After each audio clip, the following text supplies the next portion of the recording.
our sole guest this week, and who we now welcome to the program, musician, music producer, and film composer Roman Molino Dunn, an award-winning film composer to be precise, Billboard charting music producer, a.k.a. Electropoint, co-owner of the long-running Miratone Recording Studio, and co-owner of Antares, makers of Auto-Tune, which I want to talk to him in short order here about. But primarily want to talk to Roman about film music composition, the craft of film composing, and some of the fine work he's done in that field. His film credits include I Love You for Netflix, Huracán for HBO, Snakehead, which really made us aware here of his work as a film composer, actually. He wrote songs for Red Rocket, RuPaul's Drag Race All-Stars. He worked on Paul Schrader's The Card Counter. His credits are insane, and they encompass so many different aspects of movie music. And so we welcome, I'm going to shut up here, we welcome Roman Molino Dunn. And thanks, Roman, for being here. It's a pleasure to have you. Yeah, Tim, thanks so much for the warm welcome. It's really my pleasure. So, Roman, I'm going to probably ask you a bunch of questions, the type of which I tend to hate when they ask me, but I have to ask you for the purposes of this conversation about movie and film soundtrack music. So here it goes. So I appreciate you playing along here. Film is probably, as you mentioned in a couple of the interviews I think I saw, film is probably one of, if not the most collaborative of the arts. It takes a large village to make a movie. So how would you describe your role as, or the role of, the film composer in terms of the collaborative art that is film? How do you see your role in there with the hundreds of other people involved in the making of a movie? Yeah, that's a wonderful question. So it's probably somewhere between being an actor and being an editor in some ways. So, you're really taxed with bringing the emotion to the film. And It's oftentimes the emotion that's not being directly portrayed on screen, either the subtext or to bring out something that the director is looking for that might not be present in the scene, or to heighten things that are already present in the scene.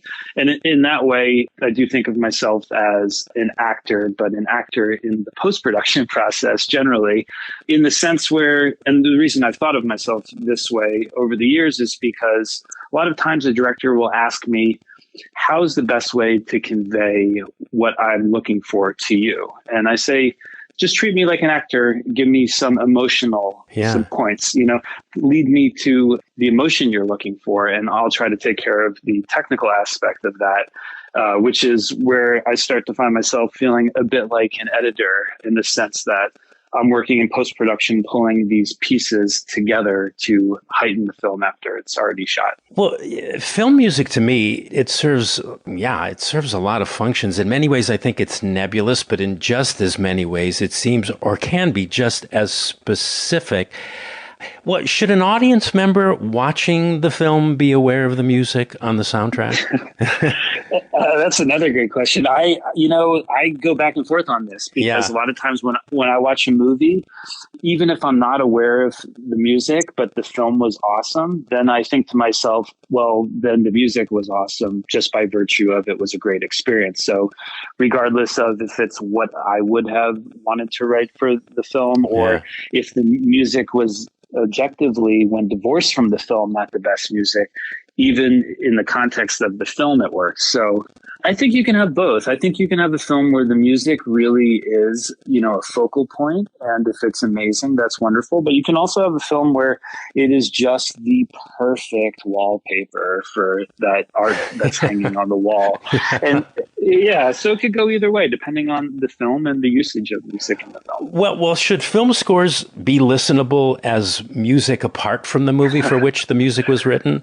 That's another great question. I think it really depends. First of all, I don't think that should be the aim of any composer. And I think a lot of times, sometimes it may become that aim in today's modern publicity cycle, where you want to have a really listenable soundtrack.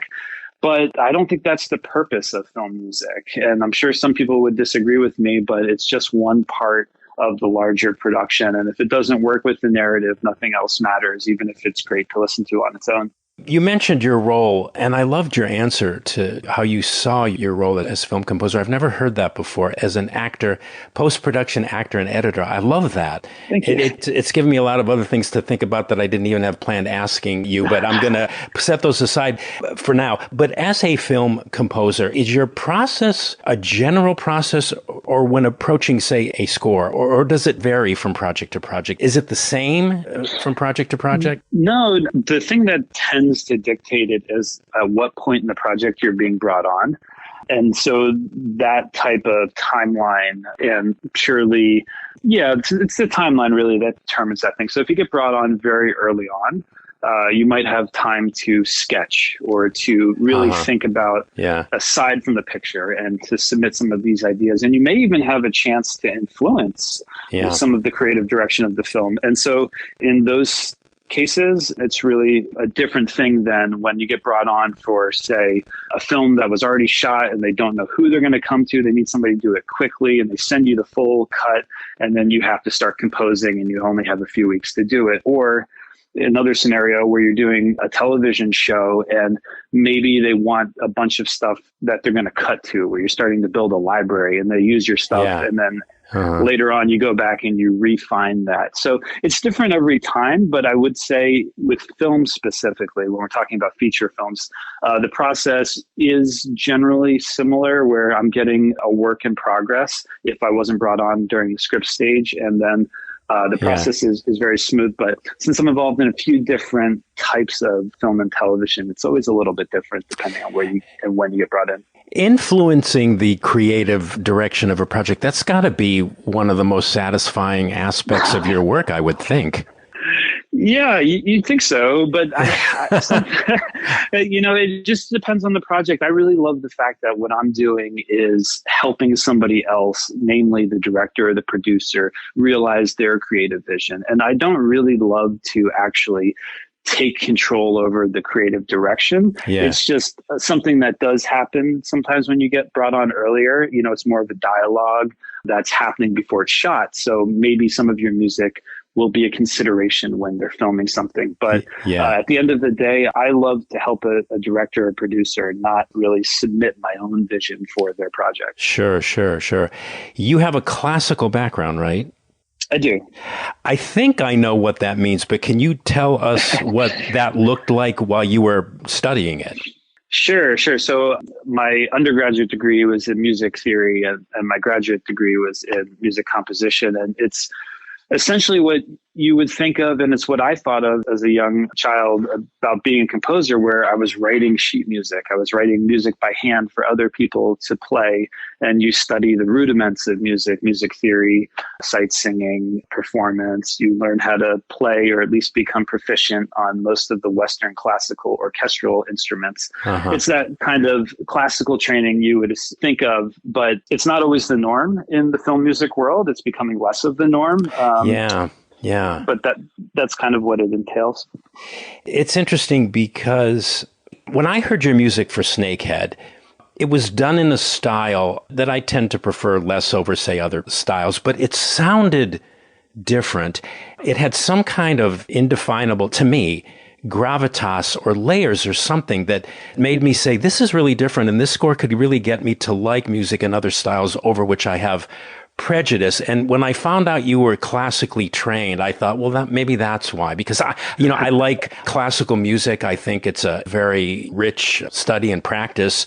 I don't know. Do you have any response to that? Sure. Yeah. No, well, thank you. I love that. That's wonderful, because in modern music or modern film music production, essentially, it's not always just about the writing. A lot of it is about the actual music production aspect of it. And, that film had to be gritty because it was in these tight spaces in Chinatown and it dealt with human trafficking and the underworld. And so that needed to be there, but because there was a human element, I tried to weave in some of these classical melodies into that. And I think that's why I love film music so much, is because I can play with the different genres and music production techniques that I've had experience with over the course of my life.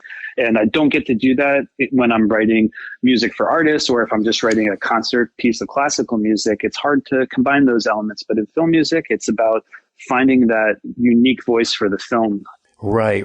I also wanted you on the show because, to me, you're obviously very talented, but you're a versatile example of where I think film composition is heading, or maybe where it is right now. And that would also encompass its ever-changing nature. You seem to be super up on the technology, which I think is really great. But you're working as an example, too, of how, in my opinion, film music's changed and how different it is, say, from my own layman bias over and love for orchestral scores, for example, the classic ones. Now, and I know you prefer to decline mentioning the work of your peers, for example, as ones you particularly like or whatever, because I think in an interview, I think you said you were asked that question, you demurred because you were afraid about leaving someone or something out. And this made me think of something Stephen Sondheim said when he was asked what he thought about the music of Andrew Lloyd Webber, which is a totally different style than his. And he responded, very sincerely. He said that he never said anything about his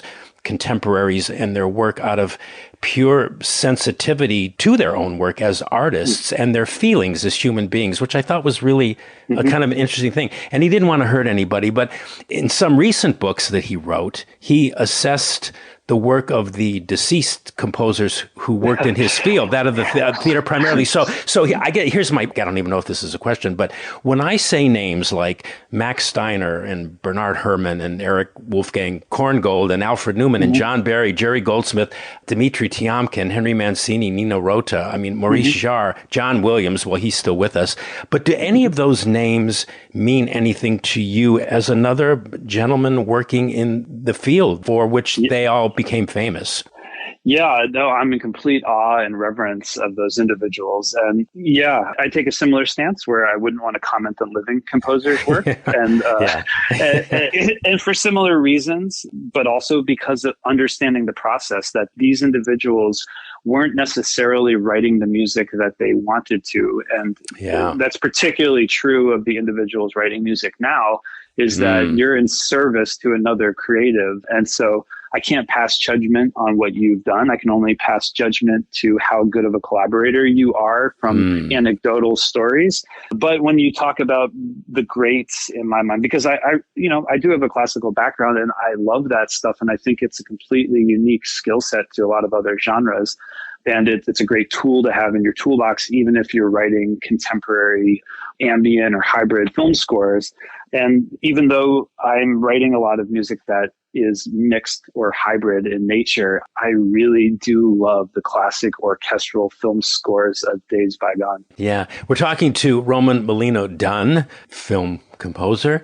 We're talking about collaboration here. It made me think of a memoir that I recently read. I don't know when it came out. It may have come out in the 90s, but Andre Previn wrote this great book. It was called No Minor Chords, which was about his life as a film composer in Hollywood during the so-called golden years before he switched over to classical music conducting and heading ensembles like the London Symphony and the Los Angeles Philharmonic. But it was clear that the film composer at the time he was writing, and of course that was during the heyday of the studio system, which was required probably a kind of a different, although similar kind of approach to writing movie scores. But what the music folks actually that wrote during that time, what they did for films, what their craft was, most people who worked at the studios, at least according to that memoir, really didn't fully grasp the role of the composer. And it was sort of perceived on an even lower rung than that of the screenwriter. Have you ever, I guess there's a question here, have you ever experienced any of that in any of the collaborations you've worked on? That the music somehow wasn't as important as the writing or the dialogue or the direction or the acting? Oh, yeah, absolutely. Again, I would certainly decline to mention. Yeah, I'm not trying to set you up here at all. No, I'm just, just chatting. Yeah, and to that end, I would actually say that it really does make me appreciate the collaborations I have been a part of that value it so greatly. Because quite frequently, as you mentioned before, I've worn a few different hats in the music industry, and many of those, particularly the commercial world, or sometimes I don't want to say what types of films, what subgenres, but there's specific types of films and specific types of production companies where it's less about this being art and more of it being entertainment. And It's a matter of getting this out quickly and repetitive motion. And they're using stock music and libraries. And there's a place for that, even in high art. All tools are valid here. Yeah. But some of those workflows and collaborative processes have been less have put less value on what the composer does. Yeah. And I've been quite lucky, though, that a lot of, and particularly the films that you named earlier on that I've worked on, those are all films where the director was looking for meaning. And whenever somebody's looking for meaning, they hire other people around them who consider themselves artists. So, yeah, I've been lucky in that way, but I see both sides of it all the time. Sure, I bet you do. One of the things I found fascinating, too, about your work is that you've actually performed on every score you've written. Is that true? You play the cello in your Snakehead score? Yes. That's true. Is that a practical thing, or is it more like the Hitchcock cameo thing? No, it's a practical thing. It's the cameo part of it is not a consideration at all. It's when you're, at least in today's world of film scoring, and for most composers that are working now, you're delivering a recording to a director. And even if it's early stage demoing, which I don't actually believe is truly a thing that much anymore in a lot of circles, I'm delivering a recording and they're passing judgment on the overall production, content, the way it works with the scene. I can't give them something and say, oh no, it'll be different, but what do you think? So I'm performing it for pragmatic reasons. And also because production is such a big part of it, it's the way that I recorded the cello that mattered. Not necessarily how good I'm not a great cellist. I played on that score just to fill out a specific moment because the bow sounded so nice with the microphone very close to it. Yeah. You also said in an interview that 75%, I think, of what you write is non-traditional.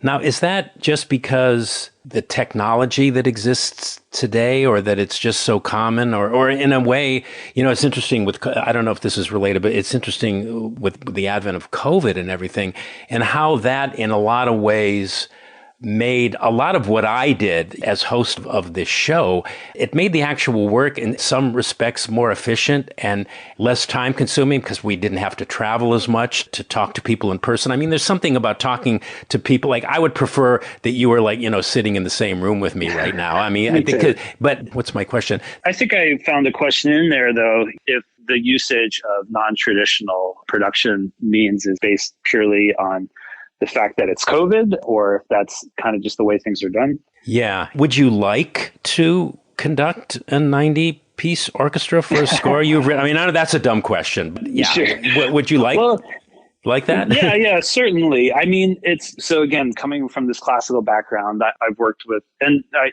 own a recording studio. And so working with working with live musicians is something I love. I love doing that. And it does change the quality of the film music that's recorded when it's played with live players. But a lot of times it's this discovery where you find a lot of great production tools that make sense for the film that isn't really logistically possible for certain films. So you have a 90-piece orchestra and you want to keep them there late at night trying out different microphone positions. And also the other part of this is that revisions are such a part of filmmaking now. And that's got more to do with the technology that the editors and directors are using. And so I'll get new cuts of the film constantly. And so a lot of times what happens is after I've written the music and they change it, then I change my score using technology to do it. And by the end, that would be crazy making for me, I'm telling you. Oh, yeah. No, that's part of the job now. That's what they're looking for, is people who can keep up with that process. And if you're working with a 90-piece orchestra, I mean, budgetary concerns aside, just even logistically getting everybody back together and doing it time and time again is a very difficult thing to pull off. And that's mostly, would you say that a lot of that is just a result that the technology changes so quickly? I know for me, it seems like I'll have finally mastered a little bit of something and then it becomes obsolete. Yeah. Yeah, but if you think about it, that is an age-old thing in music, which is like back in the day before computers, the technology a composer had to be familiar with were instruments. I had to know how to play an oboe. I had to know how to play a violin, and I had to keep up with the innovations in instruments. And now our instruments just happen to be virtual as well. And so the composer has to be familiar with these things. And it's a lot of continued professional education. Yeah, for sure. good point. Yeah. This is one of those questions. I know this is like asking a parent who their favorite child is, but is there anything you've done, like a score you've written or a song you wrote or music you produced for another artist of which you're particularly proud? Oh, wow. That is like, who's my favorite child? Yeah, I know. So yeah, I think I defer on that one too, but I will say that the answer, Tim, is often the project I'm currently working on. Spoken like a true professional that wants to continue working in the industry, of course. Yeah, that's perfect. There you go. I want to ask you about auto-tune. Sure. Now, wait, your company actually created auto-tune? Well, yeah. So Antares is a company that makes a lot of music software. Right. And the most famous is Auto-Tune. And so, yeah, it's the thing you use to tune vocals. It has a lot of other creative applications. Yeah, I think the internet definition here, I wrote it here. It says the internet definition of Auto-Tune is that it's an audio processor introduced in 1997 by Antares Audio Technologies. Auto-Tune uses a proprietary device to measure and alter pitch in vocal and instrumental music recording and performances.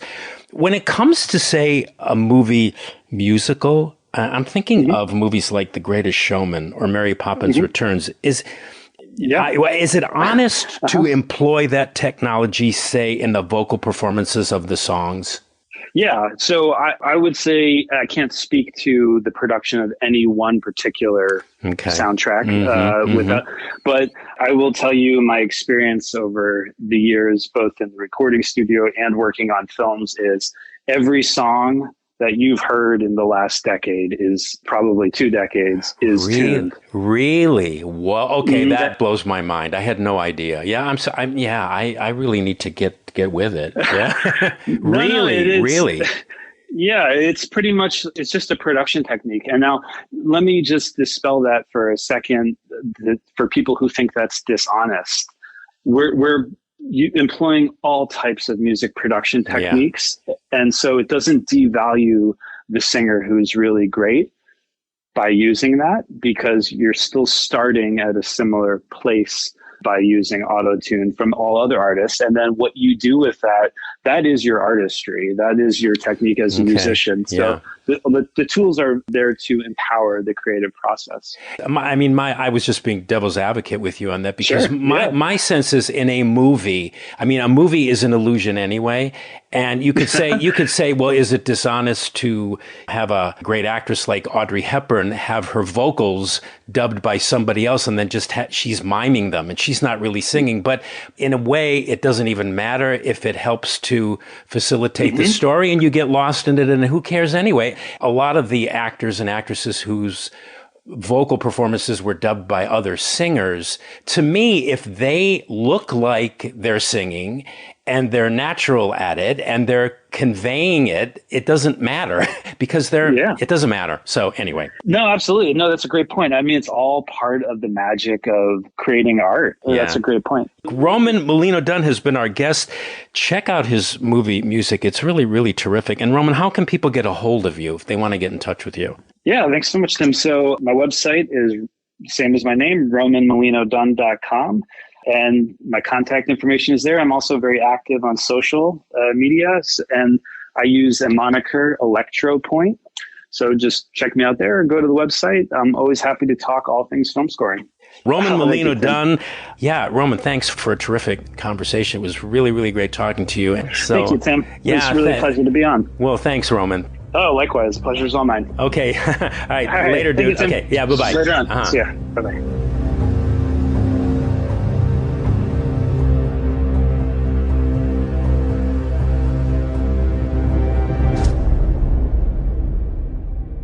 Tim Sika here. Time for a halftime bathroom break, whereupon there will be more Celluloid Dreams to come with the latest reviews of the latest movies in theaters and on HD Blu-ray after this short pause.